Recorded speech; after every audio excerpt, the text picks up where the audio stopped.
Hi అండి. Saturday మేమైతే laptop తీసుకుందాం అనేసి బజాజ్ షోరూమ్కి అయితే వెళ్ళామండి. ఇక్కడ డెల్, లెనోవో ఇంకా హెచ్పి ఉన్నాయి. చాలామంది హెచ్పి తీసుకొని బాగుంటుంది అన్నారు. ఇంకైతే హెచ్పి తీసుకున్నామండి. హెచ్పిలో 2024 మోడల్లో 13 జనరేషన్లో అయితే తీసుకున్నాము హెచ్పి i5.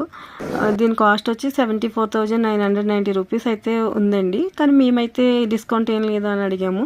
వాళ్ళు 6,000 డిస్కౌంట్ ఉంది, స్టూడెంట్ డిస్కౌంట్ అన్నారు. స్టూడెంట్కి ఇప్పుడు వెళ్తే మనకి 6,000 డిస్కౌంట్ అయితే ఇస్తారంటండి.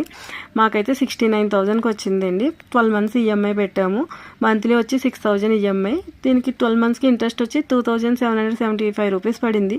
నేను ఇంత కాస్ట్ పెట్టి తీసుకోవడం కరెక్టేనా లేకపోతే ఎక్కువ పెట్టేనా మీరైతే నాకు కామెంట్ చేయండి. దీనికి ర్యామ్ వచ్చి 16 GB ర్యామ్ ఇచ్చాడండి. 1 year వారంటీ ఉంది. సిపిన్ ఛార్జర్ అయితే ఇచ్చాడు. ఇంకా క్యారీ చేయడానికి కూడా మనకి సైజ్ కూడా 14.0 RDC చాలా బాగుందండి. అందుకనేసి ఇంక మేము ఇదైతే డైలీ